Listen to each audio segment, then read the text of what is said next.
Bonjour, chers producteurs et productrices. Aujourd'hui, je vais m'entretenir avec vous sur le sujet de la récolte, le bilan de la récolte mondiale. On va regarder plus en particulier aussi ce qui s'est passé via l'agence de vente, donc vous, la production, les ventes et ainsi de suite. Et après, on va terminer avec les exportations canadiennes de sirop d'érable. Si on revient au bilan de la récolte mondiale, le Québec a produit cette année 175 millions de livres de sirop. C'est encore une fois une année record. L'année dernière, on avait produit 159,4 millions. Les États-Unis aussi ont été en croissance cette année. Ils ont produit 51 millions de livres versus l'année passée, 48,5. Les autres provinces aussi ont produit un peu plus, 16 millions versus 15,2 millions l'année dernière qui avait été produit. Donc, le total de la production de sirop d'érable cette année est de 242 millions, puis l'année dernière, on était à 223 millions. Donc, vous pouvez constater qu'il y a eu une grosse augmentation. Donc, c'est ce qui nous fait dire que la récolte a vraiment été bonne à travers les États-Unis et le Canada.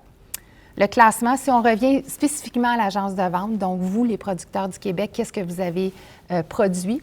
Donc, vous avez envoyé présentement, en date du 31 août, 134,5 millions de sirop qui a été classé via l'agence de vente. L'année dernière, on avait terminé l'année à 139,7. On a regardé les chiffres, puis on estime qu'on va terminer autour de 150 millions de livres de sirop d'érable qui va être produit d'ici les prochaines semaines, qui va avoir été classé. Ce qui m'amène à vous rassurer pour la pénalité qui est incluse dans le règlement de l'agence de vente de dissous. Comme vous pouvez voir, étant donné qu'on a produit beaucoup, ça va être difficile de terminer le classement avant le 30 septembre. Selon nos estimés, on devrait terminer plutôt autour de la troisième semaine d'octobre. À cause de cela, votre conseil d'administration a adopté une résolution qui permet de reporter la pénalité de dissous au 31 octobre. Donc, il n'y a pas de souci à avoir. Le sirop qui va être classé au mois d'octobre, aucune pénalité va s'appliquer. Si on revient aux ventes, les ventes en date du 31 août, donc les ventes facturées et les ventes en consignation chez les acheteurs autorisés sont autour de 117 millions de livres de sirop. L'année dernière, on a terminé l'année avec autour de 127 millions de livres.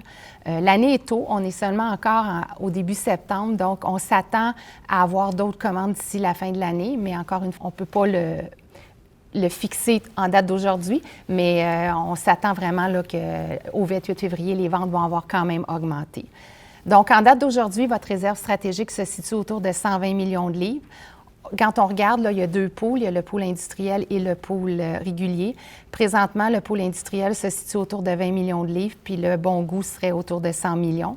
Puis quand on regarde l'intra versus le hors contingent, bien, c'est à peu près 2 tiers intra-contingent versus 1 tiers hors contingent. Si on détaille les ventes de l'agence de vente, on regarde, là, on a dans le fond 2 sections, les ventes des années antérieures qui se situent autour de 1,4 million et les ventes de l'année courante qui se situent autour de 115 millions de livres de sirop d'érable pour l'année 2020, tous sirops confondus, donc sirop bon goût et le sirop industriel. Si on regarde plus particulièrement le sirop de catégorie de transformation ou couramment appelé industriel. Nos projections de cette année, donc ce qu'on a dans le carnet de commandes, tournent autour de 3,5 millions de livres de sirop.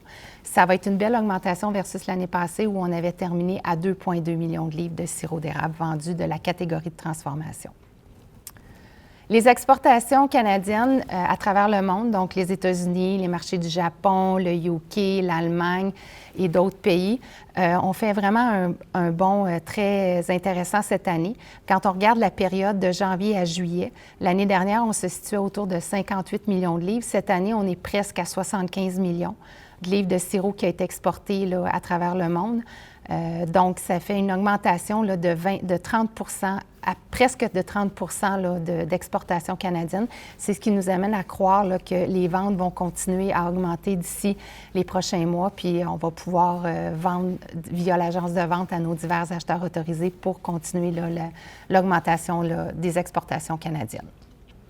Un dernier petit point, faire un petit bilan sur l'eau d'érable. Comme vous le savez, depuis 2013, l'eau d'érable a été mise en marché par les PPAQ et est toujours en croissance. Donc, les 2 dernières années, 2018-2019, avaient été des bonnes années. On avait vendu en haut de 2,5 millions de litres d'eau d'érable.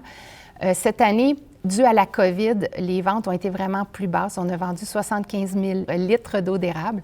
Cela est dû au fait que certains fournisseurs n'étaient pas capables de fournir la matière première à nos acheteurs d'eau d'érable dû à la COVID. Donc, ceux-ci ont dû se retourner vers des acheteurs d'eau d'érable qui avaient déjà de l'eau en Tetra Pak pour pouvoir là, combler leurs commandes de cette année. Mais on a un grand espoir que l'année prochaine, tout va être rétabli, puis les ventes d'eau d'érable là, vont revenir à un niveau qu'on a déjà connu. Ça mettrait fin à ma courte présentation de beaucoup de chiffres. J'espère que je ne vous ai pas trop endormi et je vous souhaite une bonne fin de journée. Merci.